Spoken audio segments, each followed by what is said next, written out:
Si es tan terrible la cosa que si pongo en Google qué hago, aparece su nombre ahí, levante las dos manos y un pie. La verdad que yo he estado en esos momentos donde yo he dicho, Dios mío, ¿y ahora qué voy a hacer? Y es bonito cuando uno está preparado, ¿no? Por ejemplo, cuando uno va en el avión, la azafata o la aeromoza, como usted le llame, ella dice, en caso de emergencia, la mascarilla va a bajar, usted se la pone primero y después ayuda a otro y lo preparan. Y a pesar de lo que no estamos esperando que pase algo o suceda algo así, uno está preparado mentalmente, ¿no? Pero cuando te llega algo de repente que usted dice, Dios mío, y ahora, llámese esto una enfermedad, llámese esto una crisis, llámese esto como usted quiera llamarle, es difícil actuar en el momento. Pero en este día, primero Dios, y tengamos una idea mejor de lo que podamos hacer en cuestión, en momentos, o cuando Dios te llama, tú dices, ¿qué hago? ¿Será de Dios o no será de Dios? Y me gustaría que fuera a sus Biblias al Evangelio según San Lucas. Lucas no fue alguien que anduvo con Jesús en Lucas 24. Él, su profesión era ser doctor. Fue un gran amigo de Pablo, el apóstol Pablo. eh, pero colectó o juntó mucha información valiosa para nosotros y vemos en las escrituras un punto de vista más profesional, si podemos llamarlo así. En Lucas 24:13 dice, y he aquí, dos de ellos iban el mismo día a una, a, a una aldea llamada Emaús, que estaba a 60 estadios de Jerusalén, e iba hablando entre sí de todas aquellas cosas que se habían acontecido. Sucedió que mientras hablaban y discutían entre sí, Jesús mismo se acercó y caminaba con ellos. Mas los ojos de ellos estaban velados para que no le conocieran. Y les dijo, Jesús preguntando, ¿qué pláticas son estas que tenéis entre vosotros mientras camináis? ¿Y por qué estáis tristes? Respondiendo uno de ellos, que se llamaba Cleofas, le dijo, ¿eres tú el único forastero en Jerusalén que no has sabido las cosas que en ella han acontecido en estos días? ¿Por qué no cierras sus ojos y oramos y decimos, gracias Señor? Espíritu del Dios viviente, tú eres bienvenido a este lugar. Tú eres nuestro único refugio, tú eres el único que nos puede dar palabra de vida, el único que nos puede dar dirección. Padre, en este día tenemos una pregunta y es, ¿qué vamos a hacer? ¿Qué vamos a hacer, Señor? Danos una idea, danos una guianza pura, clara para hacer lo que tú decidas que nosotros hagamos, para seguir tu voluntad. En el nombre de tu Hijo amado, oramos, amén. Así que el año 2020 fue un año donde esto sucedió y lo vimos a nivel mundial. Surgió una enfermedad donde todo el mundo dijo, ¿y ahora qué hacemos? Nadie conocía. Al principio decían, no se preocupen, los niños no se van a ver afectados, pero en el transcurso de los días comenzamos a ver casos en los niños. Y entonces nadie estaba preparado, nadie sabía qué hacer. Unos decían que había que guardar cuarentena, otros decían que se contagiaban por medio de esto. No había una vacuna, no había nada, no estaba nadie preparado para reaccionar a lo que estaba sucediendo. Y en la Biblia encontramos muchos ejemplos y me gustaría ver unos 4 o 5 ejemplos donde los hombres de Dios se vieron en esta apretazón. Y vamos a ver primero qué es lo que no tenemos que hacer cuando no sabemos qué hacer.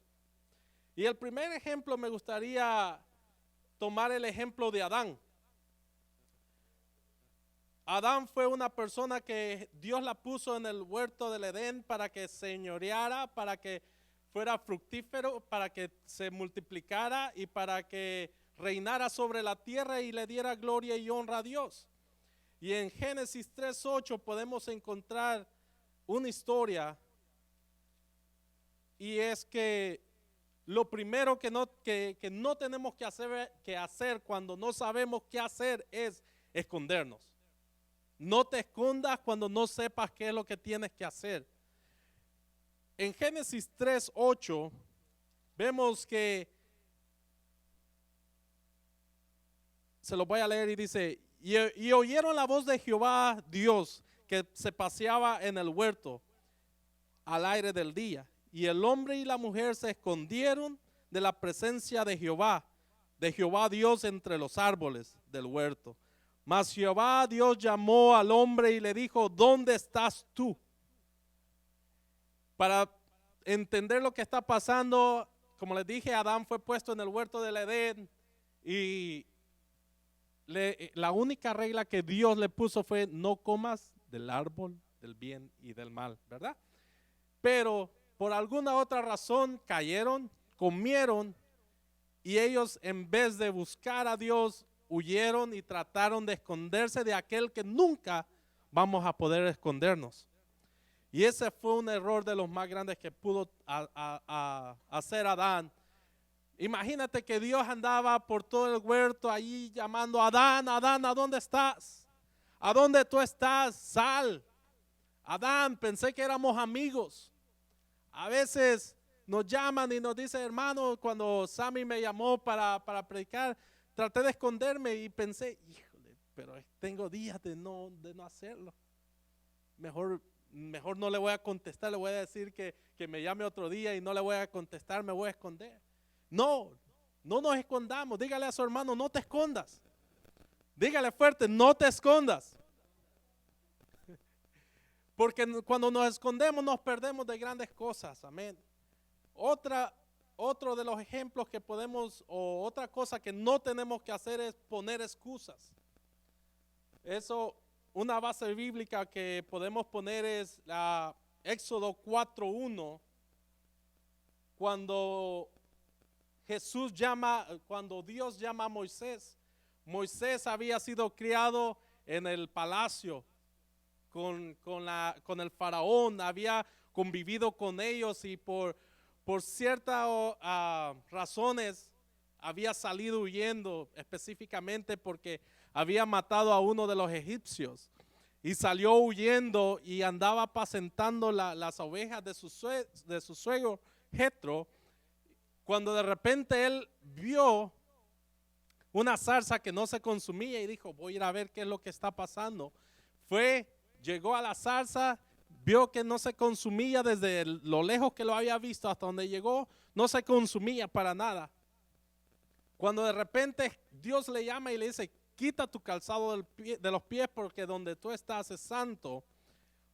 Cuando Dios le dice, ok, eso es lo que yo quiero que tú hagas. Quiero que liberes a mi pueblo, quiero que vayas y les diga que van a salir de Egipto, de la esclavitud, y que van a pasar y que me van a adorar y me van a servir solo a mí. Vemos que en Éxodo 4:1, Éxodo significa salida.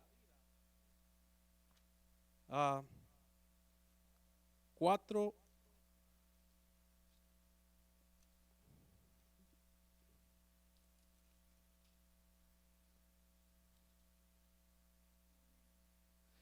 Entonces vemos que en el 4:1 dice, entonces Moisés respondió diciendo, he aquí ellos no me creerán, ni oirán mi voz, porque dirán, no te ha aparecido Jehová.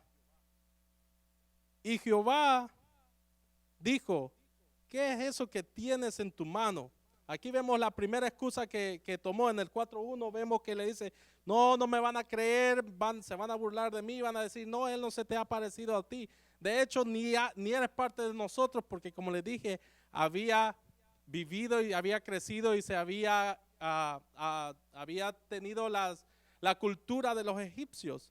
Y en el 4:10 él sigue poniendo excusas. En Éxodo 4:10 dice, entonces dijo Moisés a Jehová, ay Señor, Nunca he sido hombre de fácil palabras, ni antes ni desde que tú me has hablado a tu siervo, porque soy tardo en hablar y torpe de lengua.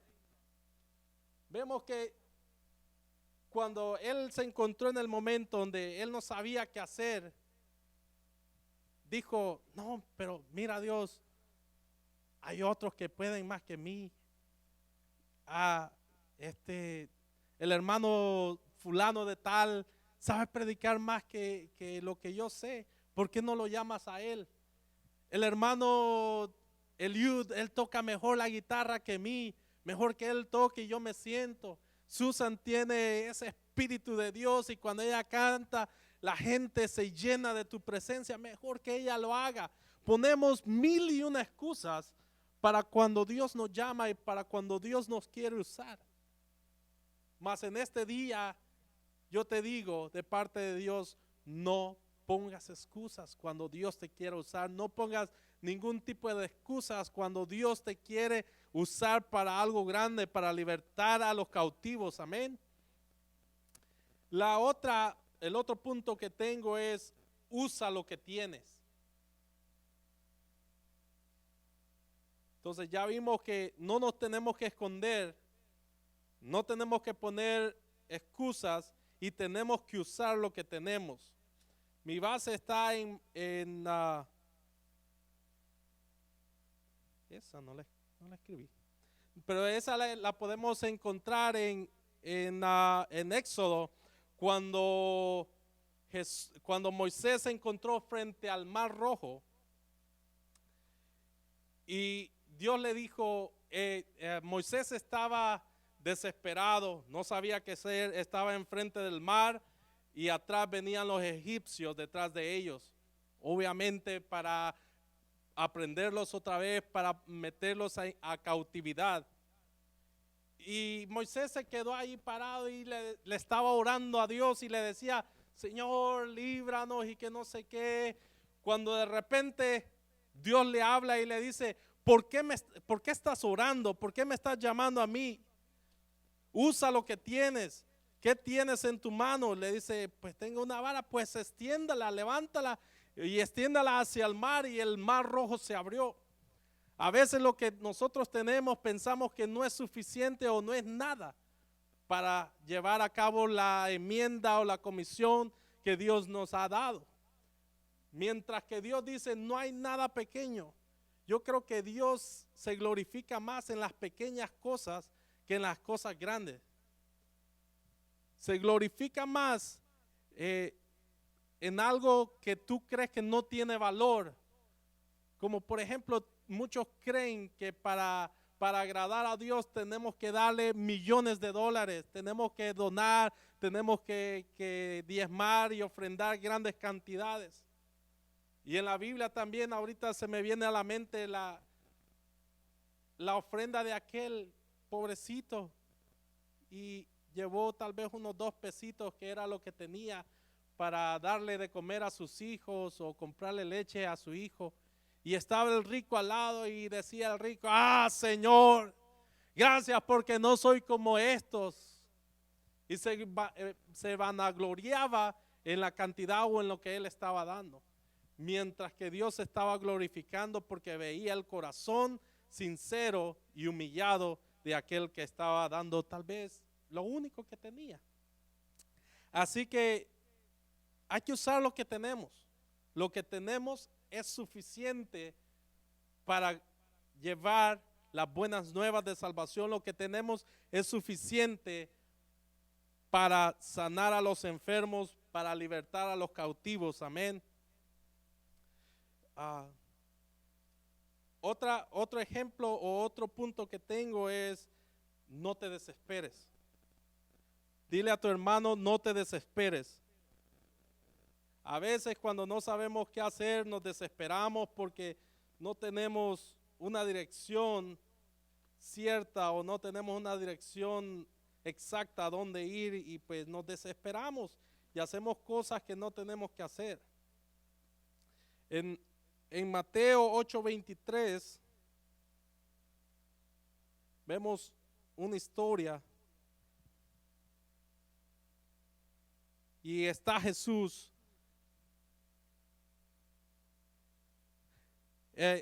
Acababa de multiplicar los peces y Jesús sintió la necesidad de pasar al otro lado, ¿verdad? Entonces, ¿cuántos saben esa historia? Entonces, en el 23 dice, y entrando él, o sea, Jesús, en la barca, sus discípulos le siguieron. Y he aquí que se levantó en el mar una tempestad tan grande que las olas cubrían la barca, pero él dormía, Jesús dormía. Y vinieron sus discípulos y le despertaron diciendo, Señor, sálvanos que perecemos. Y él les dijo, ¿por qué teméis, hombres de poca fe? O sea, imagínate, tú estás me imagino que era de noche, no sé por qué esa historia siempre he pensado que era de noche, pero es probable que haya sido de día, pero imagínate de noche en medio del mar y las olas comienzan a azotar y pues a lo mejor hay muchos discípulos que eran pescadores, ¿no? Y a lo mejor los discípulos le dijeron antes de pasar, le dijeron, mira Jesús, se ve como que va a llover, yo creo que mejor vamos mañana, ¿no? De día o mira, nosotros sabemos de esto, tú eres carpintero, tú no sabes mucho del mar, déjanos darte algunas clasecitas de navegación.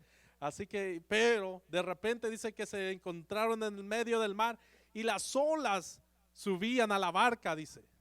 Y ellos se desesperaron, o sea que imagínate que era algo demasiado fuerte, porque si eran hombres de pesca, o sea, que tenían experiencia en andar en el mar, y para que ellos estuvieran afligidos o friqueados, como decimos nosotros, es porque de verdad estaban muy mal las cosas.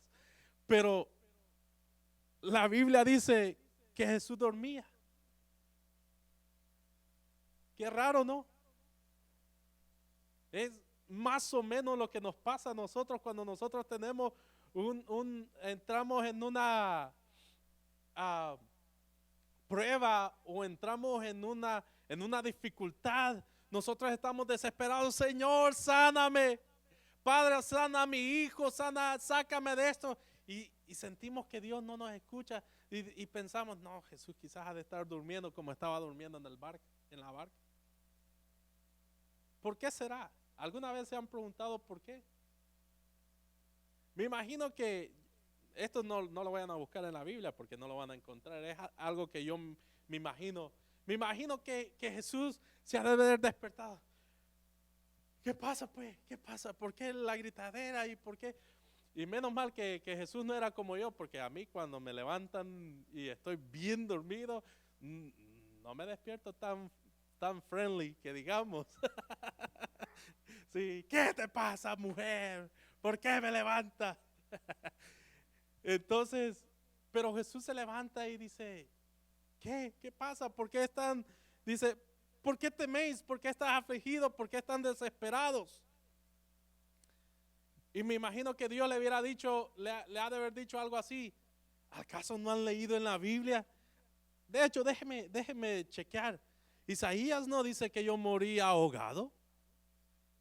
Isaías no profetizó que yo iba a morir comido por un tiburón o algo por el estilo. No dice nada del mar, dice que es en la cruz que yo voy a morir. ¿Por qué? Este es el día que no voy a morir yo, tranquilos. Y dice que reprendió al viento y se calmó. Así que no te desesperes. Cuando venga la dificultad, cuando venga la incertidumbre, cuando vengan las pruebas, acuérdate de lo que Dios ha dicho de ti. Si Dios ha dicho que vas a morir con una enfermedad, pues está bien. Pero si yo no mal recuerdo, dice que la Biblia que no moriré, sino que viviré y contaré las cosas, las grandezas de Jehová.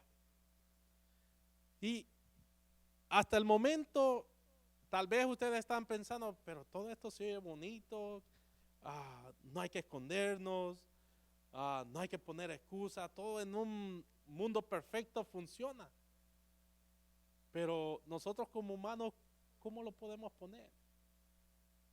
¿Será que tengo que ser un superhumano y siempre todo va a ser positivo y no vamos a tener problemas y vamos a vivir una vida de victoria en victoria y esto y que lo otro y no van a haber enfermedades, no vamos a pasar escasez? No, no es eso lo que estoy diciendo. De hecho, Dios dijo que en el mundo tendremos aflicciones. O sea que no dijo que íbamos a vivir una vida tranquila. No prometió una vida sin pruebas, sino que dijo, confiad. Ahí está la clave, en confiar. Y el último punto que yo tengo es, somos humanos y vamos a pasar por dificultades. Vemos que aún el mismo Jesús pasó por dificultades. Hasta este momento, hasta la barca, Jesús había estado bien, había estado confiado, había estado positivo, no había habido ningún problema. Pero hay un pasaje en la Biblia, y esto es lo que me gusta de la Biblia. Siempre me ha encantado de que la Biblia no te miente.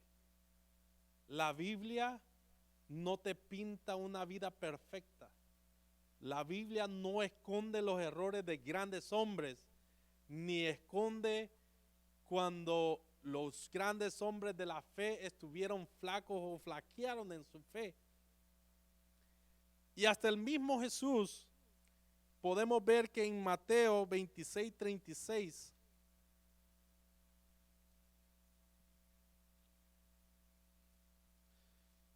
vemos, el tema es la oración en el Getsemaní. Ya Jesús había estado, ya había tomado ya les había dicho que lo que iban a pasar, lo que iba a suceder con él y todo eso, y se encontró y se sintió en la necesidad de orar. Y Mateo 26:36 dice, entonces llegó Jesús con ellos a un lugar que se llamaba Getsemaní y dijo a sus discípulos, sentados aquí, entre tanto que voy allí y oro. El 37 dice, y tomando a Pedro y a los dos hijos de Zebedeo, comenzó a entristecerse y a angustiarse en gran manera. Entonces Jesús les dijo, mi alma está muy triste, está muy triste hasta la muerte. Quedados aquí y velad conmigo. Yendo un poco adelante, se postró sobre sus rostros, orando y diciendo, Padre mío, si es posible, pase de mí esta copa, pero no sea como yo quiera, sino como tú dices. Vemos a Jesús en esta parte de su vida, que estaba, dice, angustiado hasta la muerte. Acordémonos que Jesús era 100% hombre y 100% Dios. O sea, que sintió lo mismo que tú y yo sentimos. Se sintió defraudado, se sintió engañado por Judas, se sintió sin apoyo porque dice que los que estaban allí con él estaban durmiendo. Ya Jesús les había dicho, esto es lo que va a suceder, esto es lo que me van a hacer. Y en vez de orar, Pedro y los discípulos con él o por él, se acostaron a dormir, se quedaron dormidos. Jesús se sintió triste, se sintió que no tenía ningún tipo de apoyo. A veces yo también me he sentido así. Estoy y digo, nadie viene, nadie ora por mí. Nadie. Me siento triste y me siento abatido también. Tal vez no a un rango así como Jesús se sintió, pero aquí estamos viendo que Jesús estaba siendo humano y estaba pasando por grandes tribulaciones. Y Jesús dijo, ¿qué hago? Él sabía que si él lo decidía, el parar allí y no morir por ti y por mí, él sabía que él podía y lo dijo. Si yo quisiera, mandaría a pedir una legión de ángeles y todo esto se acabaría y yo no tuviera que morir. Y es que fue tan cruel, tan grande lo que él pasó, que antes de pasarlo él lo sufrió ya. Dice que grandes gotas caían de su cuerpo como sudor. El sudor no era claro, era sangre. Sin embargo, vemos en el 39 dice, Padre mío, si es posible, pase de mí esta copa, pero no sea como yo quiero, sino como tú decides. No se haga mi voluntad, dice otro evangelio, sino que tu voluntad será hecha. Así que nos encontramos en esta situación donde no sabemos qué hacer, donde decimos, ¿qué hago? ¿Me escondo? Mientras tú y yo estamos pensando en escondernos, tal vez por un pecado, por una falla, no entendemos, el pecado nos ciega a tal nivel que no entendemos que lo que Dios quiere es cubrirnos, no es castigarnos, no es matarnos, sino que es cubrirnos. Dice la Biblia, y estoy tomando el primer punto donde no hay que escondernos, dice la Biblia de que Adán se escondió y estaba huyendo de la presencia de Dios. Mientras tanto, Dios estaba trabajando y estaba sacrificando, haciendo el primer sacrificio de un cordero, porque dice la Biblia que Él los cubrió. Cuando ellos pecaron, ellos se vieron desnudos y quisieron huir y esconderse, pero Dios andaba buscándolos para cubrirnos. A veces pensamos que el pecado que hemos cometido es tan grande que no tiene perdón, que Dios no nos va a perdonar. Mientras que la Biblia me dice a mí que el único pecado que Dios no perdona es aquel que no confesamos. Todo pecado Dios te lo perdona, pero tienes que confesarlo y dar la media vuelta, convertirte y arrepentirte de tus pecados. No pongas excusas. Cuando tú pones excusas, tú bloqueas o paras la voluntad que Dios tiene o el plan que Dios tiene. Dios, cuando llamó a Moisés, no era que lo necesitaba él específicamente, sino que lo había escogido, y era que él lo iba a usar o él se iba a manifestar a través de Moisés. Y no era él el que iba a hablar o el que iba a hacer las cosas, sino que era Dios a través de él. Y a veces por eso es que ponemos excusas, porque pensamos que se trata de mí, pensamos que se trata de mis talentos, pensamos que se trata de lo que yo sé, de lo que yo puedo hacer. Mientras tanto Dios te está diciendo, no, yo lo que quiero es que te quites tú para que yo pueda obrar a través de ti. Así es en la alabanza, y aquí habemos muchos que ministramos en la alabanza. A veces pensamos que es por lo bonito que yo canto, que la gente va a caer postrada y va a estar adorando. No. Es porque Dios te ha escogido. Es porque Dios tiene un plan para ti. Así que no pongas excusas, levántate, sigue adelante, sigue ministrando, porque Dios te quiere, así como usó a Moisés para sacar a su pueblo de Egipto, para sacarlo del cautiverio, para llevarlo a una tierra que fluía leche y miel. Así también Dios te quiere usar a ti y me quiere usar a mí. Y esto va de la mano con el siguiente punto de tenemos que usar lo que tenemos. Y tal vez puedes decir, pero ¿qué es lo que yo tengo? A mí la Biblia me dice que tengo una fe que mueve montañas. A mí la Biblia me dice que tengo un canto que trastorna a mis enemigos. Tengo un grito que derriba fortalezas, pero sobre todo tengo el mismo espíritu que levantó a Dios de entre los muertos. Dice la Biblia que ese es el mismo espíritu que habita en mí. ¿Cuántos le dan gloria a Dios por eso? Así que no tengas en poco lo que tienes.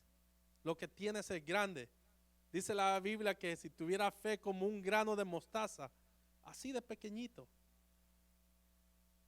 piensas que no es suficiente, pero con ese poquitito puedes hacer muchas y grandes cosas.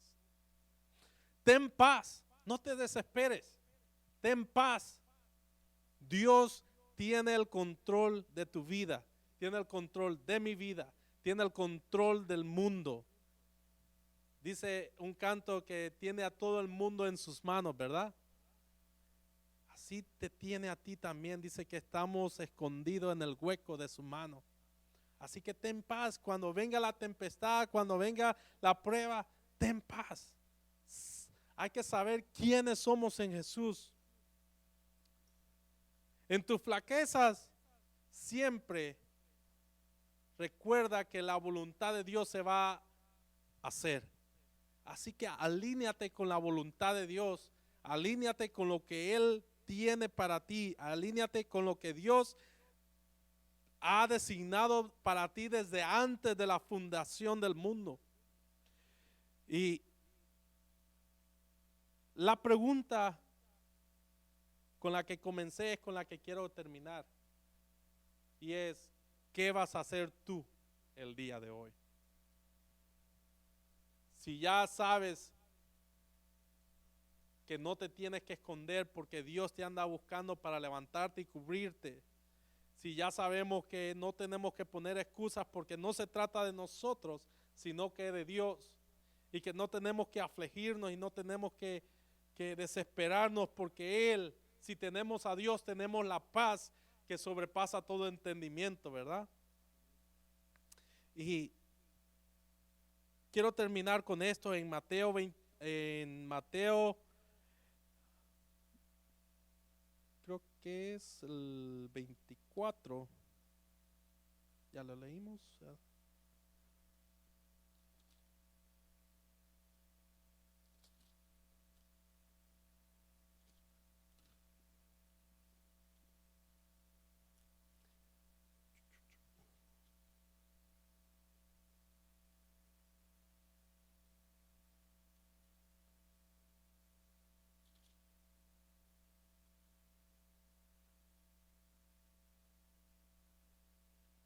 Oh, Lucas 24, perdón.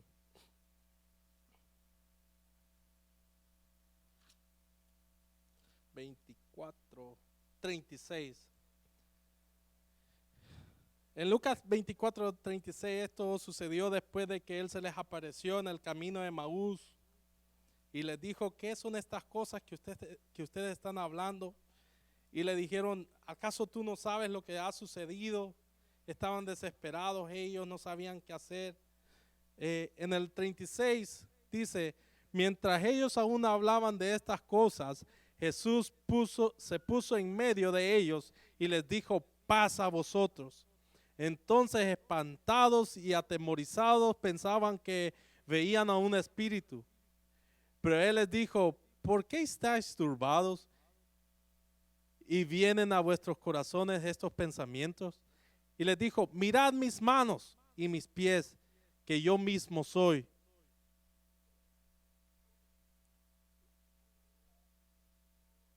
Palpad y ved, porque un espíritu no tiene carne ni hueso, como veis que yo tengo. O sea, Él se les presentó y les dijo, miren, ¿por qué están atemorizados?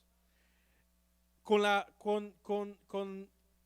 el versículo que empezamos a leer, vemos que ellos estaban tristes, estaban diciendo, teníamos una gran confianza en Jesús, que Él era el que nos iba a libertar del pueblo de Roma, porque estaban cautivos por Roma. Roma los estaba dirigiendo en ese entonces. Y pensaron que Jesús traía un reino terrenal.